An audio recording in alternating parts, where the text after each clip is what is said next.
નમસ્કાર મિત્રો, આપણે પહેલાં શરૂઆતમાં જોઈ ગયા કે એનાટોમી ફિઝિયોલોજીમાં જો ના જોયું હોય તો એના પહેલાં એક ચેપ્ટર આપણે જોઈ લીધું છે સેલ. તો હવે આપણે ચેપ્ટર નંબર 2ની વાત કરશું ટીશ્યુ. ટીશ્યુ એટલે કે શું? તો ટીશ્યુ એટલે કે પેશી. તો પેશીનો મતલબ શું થાય? તો ઘણા બધા કોષો ભેગા થઈ એટલે કે એક કોષ, જે આપણે આગળ વાત કરી, એક કોષ, બીજો કોષ, ત્રીજો કોષ, એવા ઘણા બધા કોષો ભેગા થઈ અને શું બનાવે છે? તો કે પેશીની રચના કરે છે. તો ખાસ યાદ રાખવાનું કે ઘણા બધા સેલ જે છે, કોષ, એ ભેગા થઈને શું બનાવે? તો કે ટીશ્યુ બનાવે. ઘણી બધી ટીશ્યુ ભેગી થઈને શું બનાવે? તો કે ઓર્ગન બનાવે. એ આપણે શીખી જઈએ છીએ. આ બધું એનાટોમી ફિઝિયોલોજીમાં આપણે જોઈ ગયા છીએ, બરાબર. તો પેશીના મુખ્યત્વે 4 ભાગ છે. અધિછેદીય પેશી એટલે કે એપિથેલિયલ ટીશ્યુ, સંયોજક પેશી એટલે કે કનેક્ટિવ ટીશ્યુ, સ્નાયુ પેશી એટલે કે મસ્ક્યુલર ટીશ્યુ, અને ચેતાપેશી એટલે એને શું કહેવાય? Nervous tissue. તો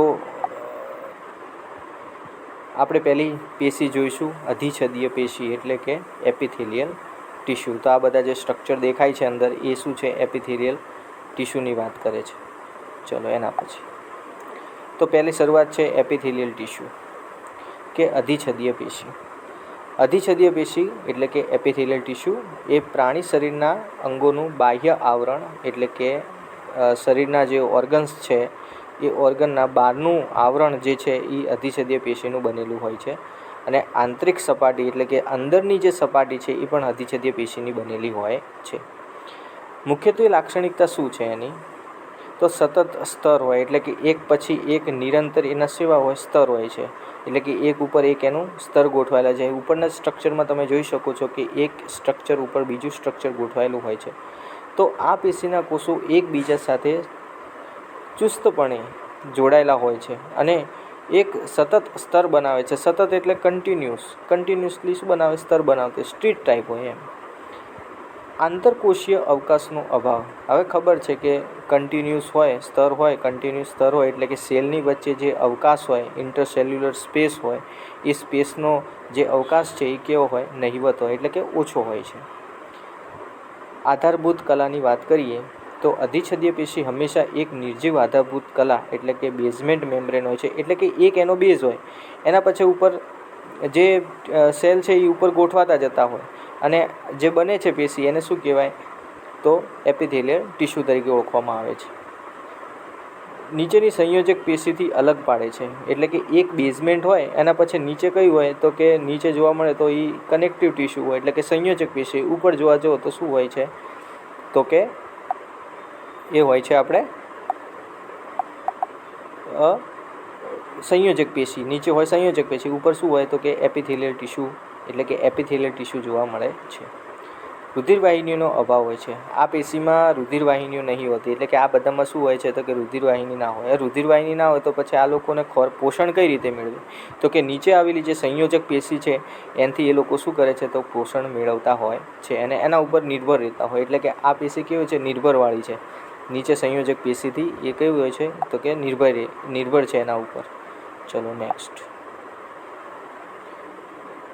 હવે આવે છે કે એપિથેલિયલ ટીશ્યુ. તો એના કયા કયા પ્રકાર છે? જે આગળ આપણે જોઈ ગયા એ પ્રમાણે કે જે પહેલું સ્ટ્રક્ચર આપણે જોઈ લીધું એમાં પ્રકાર બતાવે છે કે simple સ્ક્વેમસ, simple ક્યુબોઇડલ, simple columnar, transitional, સ્ટ્રેટિફાઈડ સ્ક્વેમસ, સ્ટ્રેટિફાઈડ ક્યુબોઇડલ, pseudo સ્ટ્રેટિફાઈડ columnar.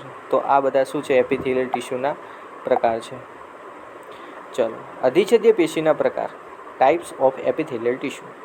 કોષોના આકાર અને સ્તરોની સંખ્યાના આધારે તેને મુખ્યત્વે નીચે ભાગમાં વિભાજિત કરવામાં આવે છે. એટલે કે નીચે પ્રમાણે એના પ્રકાર છે. ચલો, પહેલું છે લાદીસમ અધિછેદીય પેશી. લાદીસમ એટલે કેવું? કે લાદી જેવું હોય, બરાબર. જેને સ્ક્વેમસ એપિથેલિયમ તરીકે ઓળખવામાં આવે છે. લાદી જેવું હોય, નીચે બેઝમેન્ટ હોય, ઉપર લાદી જેવું ગોઠવાયેલું હોય સ્ટ્રક્ચર, તો એને શું કહેવાય? લાદીસમ અધિછેદીય પેશી. કોષો ખૂબ જ પાતળા, ચપટા અને લાદી જેવા હોય છે. એટલે કોષો કેવા હોય? ચપટા, લાદી જેવા હોય છે. લાદી આકારના હોય. લાદી એટલે કે જે આપણે ટાઇલ્સ જેવું કહીએ તો એ લાદી ટાઈપથી હોય એટલે લાદી જેવું છે. એને શું કહેવાય? સ્ક્વેમસ.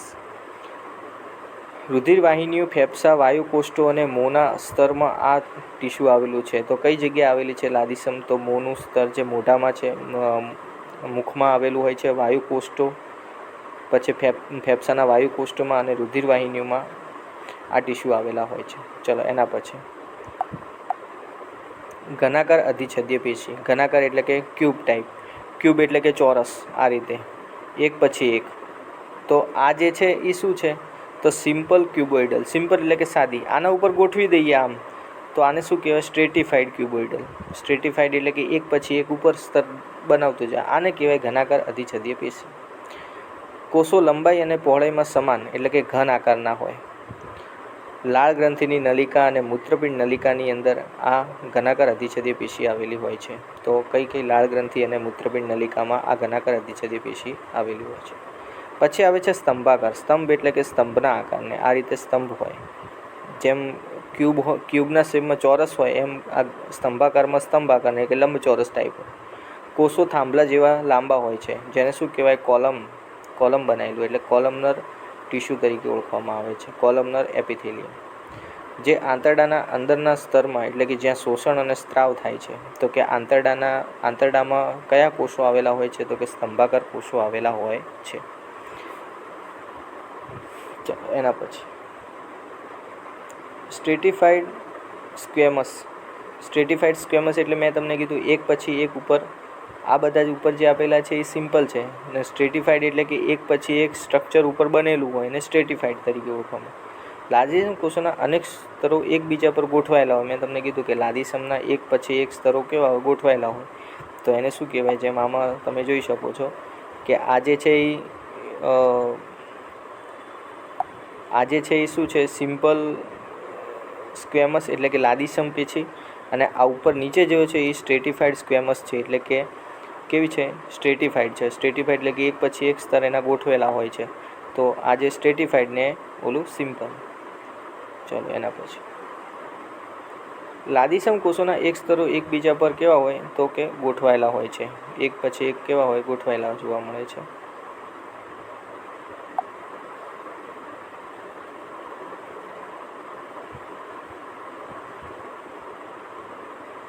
ચાલો સ્થાન ક્યાં હોય છે? તો કે આપણી ત્વચા, ચામડી. જે ચામડી છે ચામડીના ભાગમાં આપણને જોવા મળે છે. કઈ? તો સ્ટ્રેટિફાઈડ સ્ક્વેમસ. ચલો એના પછી નેક્સ્ટ એપિથેલિયલ ટીસ્યુના મુખ્ય કાર્યો શું હોય? એપિથેલિયલ ટીસ્યુ જે છે એના મુખ્ય કાર્યો શું છે? શરીરના આંતરિક અંગોની ઈજા અને ચેપથી બચાવે છે. રક્ષણ છે, એનું રક્ષણ કરે છે. શોષણ અને સ્ત્રાવ. જેમ આપણે આંતરડાનું શોષણ કરતું હતું, જેમ આપણે જોયું, તો પોષક તત્વોનું શોષણ અને પરસેવો, ઉત્સેચકો, હોર્મોનનો સ્ત્રાવ કરવામાં મદદ કરે છે. કોણ? તો એપિથેલિયલ ટીસ્યુ. ગાળણની વાત કરીએ તો ફિલ્ટ્રેશનનું કામ કરે છે. મૂત્રપિંડમાં લોહીને ગાળવાની પ્રક્રિયામાં પણ ભાગ લે છે. તો કોણ? એપિથેલિયલ ટીસ્યુ. તો આ બધા એપિથેલિયલ ટીસ્યુના મુખ્ય કાર્યો છે. ચલો એના પછી આવે છે સંયોજક પેશી. સંયોજક એટલે કે કનેક્ટિવ ટીસ્યુ. એપિથેલિયલ ટીસ્યુમાં રુધિરવાહિનીઓ હોતી નથી. કોના ઉપર આધાર રાખે? તો કે કનેક્ટિવ ટીસ્યુ ઉપર એટલે કે સંયોજક પેશી ઉપર. તમે જે સ્ટ્રક્ચરો જોઈ રહ્યા છો એ બધા કયા છે? કનેક્ટિવ ટીસ્યુના. એ કનેક્ટિવ ટીસ્યુ છે. ચલો એના પછી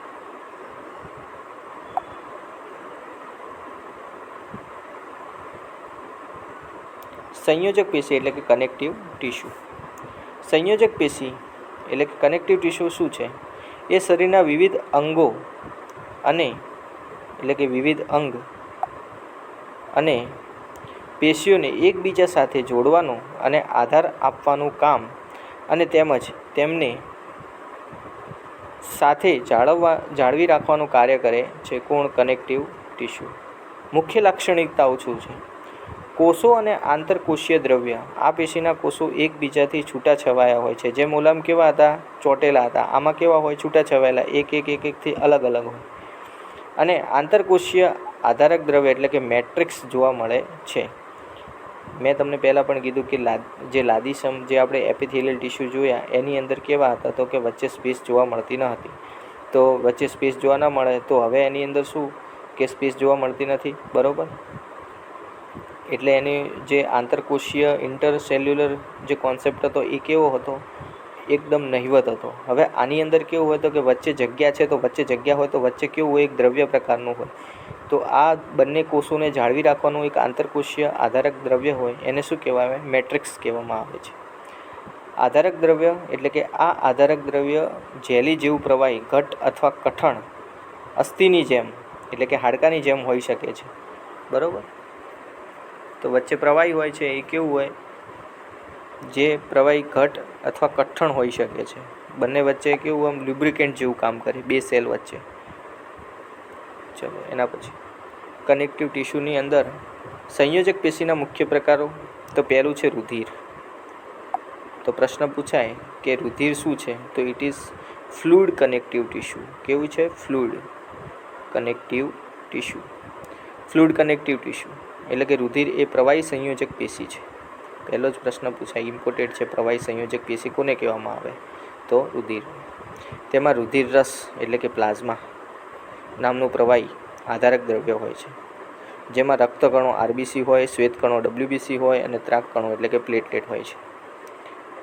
ચલો એના પછી મુખ્ય કાર્ય શું હોય રુધિરનું? તો ખબર છે કે CO2 અને O2નું વહન કરે, પોષક દ્રવ્યો ઉત્પન્ન, ઉત્સર્ગ દ્રવ્યોનું પણ વહન કરે છે. ચલો એના પછી બોન. તે ખૂબ જ મજબૂત, આપણે પહેલાં વાત કરી રુધિર વિશે, હવે અસ્થિ. તે ખૂબ જ મજબૂત અને કઠણ પેશી છે. તેનું આધારક દ્રવ્ય કેવું હોય? કેલ્શિયમ અને ફોસ્ફરસનું બનેલું હોય છે. શરીરનું માળખું એટલે કે હાડપિંજર બનાવે છે અને અંગોને રક્ષણ આપે છે. ચલો એના પછી કાસ્તી, કાર્ટિલેજ. આ પેશી અસ્થિ કરતાં નરમ, અસ્થિ કરતાં કેવું હોય? નરમ હોય. કાસ્તી કેવી હોય? કાર્ટિલેજ તો કે નરમ હોય અને સ્થિતિસ્થાપક હોય છે. જેવું વાળો એવું વળે એમ. તેના કોષો વચ્ચે પૂરતી જગ્યા હોય છે. વચ્ચે કેવી હોય? જગ્યા હોય. બરાબર. સ્થાન નાક, કાન, ગળું એટલે કે શ્વાસનળી, સાંધાના સપાટી પર પણ જોવા મળે છે. સાંધાઓને લીસા બનાવે છે. સાંધાઓને કે જોઈન્ટ છે, એ જોઈન્ટ વચ્ચે જે બંને જોઈન્ટ છે હાડકાના, એને કેવું બનાવે? લીસી. વચ્ચે લુબ્રિકન્ટ હોય, જેથી કરીને તમે શું કરો? એને વાળી શકો. બરાબર. તો આ બધા કાર્ટિલેજથી બનેલા હોય છે. ચલો નેક્સ્ટ, અસ્થિબંધન અને સ્નાયુબંધન. અસ્થિબંધન એટલે કે લિગામેન્ટ અને સ્નાયુબંધન એટલે કે ટેન્ડન. જે બે અસ્થિઓને એકબીજા સાથે જોડે છે, ખૂબ જ સ્થિતિસ્થાપક હોય છે. એટલે કે કેવું? બે બોનને જોડે. યાદ રાખવાનું, બે બોનને જોડે તો એને શું કહેવાય? લિગામેન્ટ. એટલે ખાસ યાદ રાખવાનું કે બે બોન વચ્ચે શું હોય? લિગામેન્ટ. BLB. ચલો સ્નાયુબંધન. જે સ્નાયુને અસ્થિ સાથે જોડે છે તે મજબૂત પરંતુ મર્યાદિત સ્થિતિસ્થાપકતા હોય છે. એટલે કે એનું મર્યાદિત સ્થિતિસ્થાપકતા કેવી હોય? ઓછી હોય. તો આમાં કેવું હોય કે બોન, પછી શું હોય? ટેન્ડન અને પછી શું હોય? મસલ્સ. BTM. બરાબર. તો બોન, ટેન્ડન અને મસલ્સ હોય તો શું હોય? ટેન્ડન. એટલે યાદ રાખવાનું, B અને M વચ્ચે કોણ હોય? T એટલે કે ટેન્ડન. અને B અને B વચ્ચે શું હોય? L એટલે કે લિગામેન્ટ. ચલો એના પછી આવે છે તંતુ ઘટક પેશી. તંતુ ઘટક પેશી વિશે વાત કરીએ.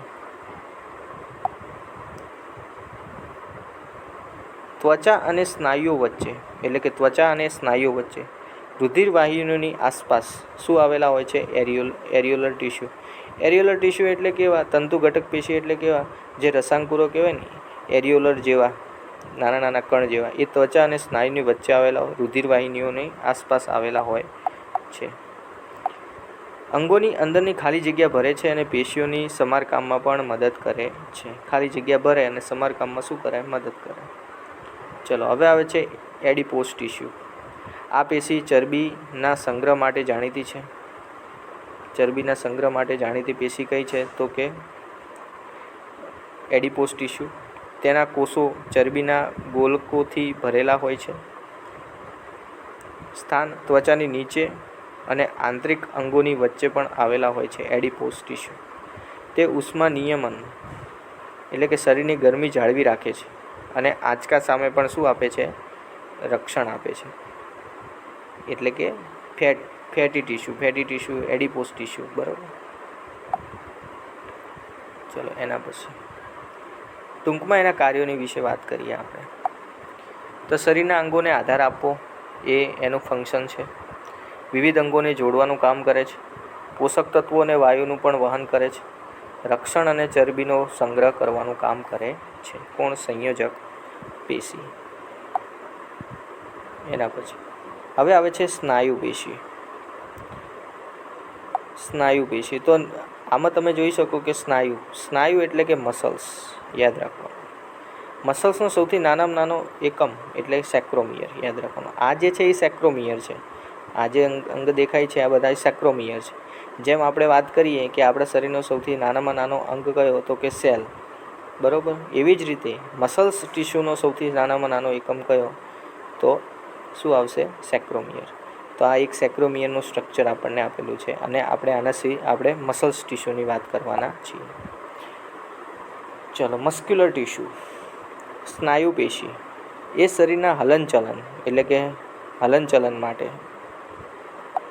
હલનચલન અને ગતિ માટે જવાબદાર પેશી છે. આ પેશી લાંબા કોષોની બનેલી હોય છે જેને સ્નાયુ તંતુ એટલે કે મસલ્સ ફાઇબર તરીકે ઓળખવામાં આવે છે. હલનચલનની વાત કરીએ, સ્નાયુમાં વિશેષ પ્રકારનું પ્રોટીન હોય છે જેને આપણે સંકોચનશીલ પ્રોટીન, જેને શું કહેવાય? કોન્ટ્રાક્ટાઇલ પ્રોટીન તરીકે ઓળખવામાં આવે છે. સંકોચનશીલ પ્રોટીન આવેલું જેને કોન્ટ્રાક્ટાઇલ પ્રોટીન તરીકે ઓળખવામાં આવે છે. તેના સંકોચન અને શિથિલનને કારણે શરીર ગતિ કરી શકે છે. એટલે કેવું હોય કે મસલ્સ આમ આ રીતે હોય તો આ જે છે એ શું થાય? શિથિલેશન થયું.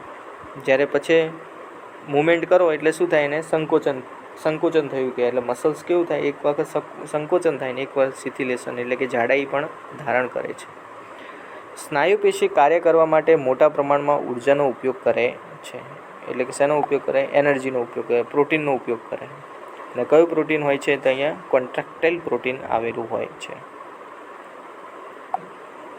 એના પછી ચલો હવે સ્નાયુ પેશીના પ્રકારની વાત કરીએ આપણે. તો સ્નાયુ પેશીના પ્રકારની વાત કરીએ તો રેખિત સ્નાયુ એટલે કે સ્ટ્રેટેડ એટલે કે સ્કેલેટલ મસલ્સ જેવા છે એ સ્ટ્રેટેડ મસલ્સ. અરેખિત સ્નાયુ એટલે કે સ્મૂથ મસલ્સ અનસ્ટ્રેટેડ હોય. અને કાર્ડિયક મસલ એટલે કે હૃદય સ્નાયુ. બે વસ્તુ યાદ રાખવાની છે, રેખિત અને અરેખિત. આ સ્નાયુ સૂક્ષ્મદર્શક યંત્રમાં જોતા તેના પર આછી અને ઘેરી પટ્ટીઓ રેખા જોવા મળે છે તેને શું કહેવામાં આવે છે? રેખિત. એટલે કે એના ઉપર સૂક્ષ્મદર્શક યંત્રથી જુઓ તો તમને રેખાઓ જોવા મળે, જેથી કરીને એને શું કહેવાય? રેખિત સ્નાયુ, જેને કહેવાય સ્કેલેટલ મસલ, સ્ટ્રેટેડ.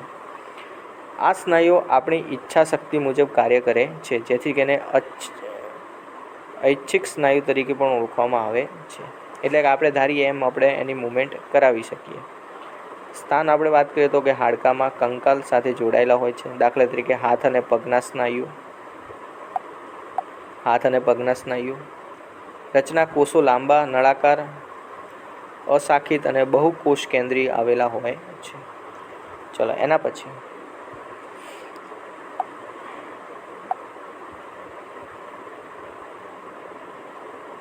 પછી વાત કરીએ આપણે અરેખિત સ્નાયુ. અરેખિત સ્નાયુ દેખાવમાં કેવા હોય? કોઈ પટ્ટાઓ જોવા મળતા નથી. તેમાં કોષો છેડેથી કેવા હોય?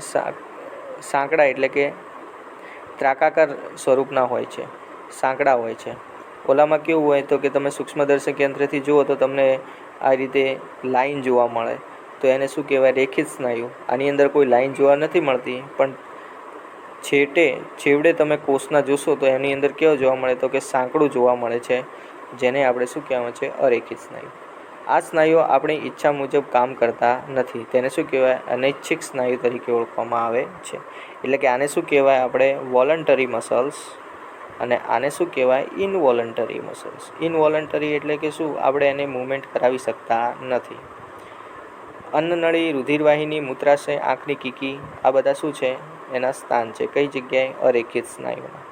કોષો કેવા હોય? એક કોષ કેન્દ્રી અને ત્રાકાકાર હોય છે. યાદ રાખવાનું, જે વોલન્ટરી મસલ્સ હોય એ બહુ કોષ કેન્દ્રી હોય, જે ઇનવોલન્ટરી મસલ્સ હશે એ કેવા હશે? એક કોષ કેન્દ્રી અને ત્રાકાકારના હોય છે. ચલો એના પછી આ સ્નાયુઓ માત્ર હૃદયમાં જ જોવા મળે છે, જેથી એને હૃદય સ્નાયુ તરીકે ઓળખવામાં આવે છે. કાર્ડિયક મસલ્સ તે જીવનભર લયબદ્ધ રીતે સંકોચન અને શિથિલન પામી હૃદયના ધબકારા પૂરા પાડે છે. આ પણ કેવા છે? અનૈચ્છિક સ્નાયુ તરીકે ઓળખવામાં આવે છે. એવું થોડું કહીએ કે ભાઈ હૃદય બંધ થઈ જાય તો ના થાય, કારણ કે અનૈચ્છિક છે. આપણી ઈચ્છા વિરુદ્ધ શું કરે છે? કામ કરતું નથી. આપણી ઈચ્છા હોય કે હૃદય બંધ થઈ જાય, એવું ના થાય. કોષો નળાકાર, શાખિત એટલે કે બ્રાન્ચેડ હોય છે અને એક કોષ કેન્દ્રી હોય છે. એટલે કે એક કોષ કેન્દ્રી છે અને બીજું શું છે, બ્રાન્ચેડ હોય. બ્રાન્ચેડ એટલે કે શાખિત હોય, શાખાઓ હોય. અહીંયા કોઈ, જેમ કે ઉપરમાં આપણે રેખિતમાં જોયું તો એમાં કોઈ શાખા હોતી નથી, આમાં શાખા હોય છે. અને કોષો કેવા હોય તો કે નળાકાર હોય છે. સ્નાયુ અને પેશી. સ્નાયુ પેશીની વાત, તો એના કાર્યો શું છે? શરીરના અંગોનું શું કરે? હલનચલન, ચાલવું, દોડવું, એ બધું કામ કોણ કરે છે?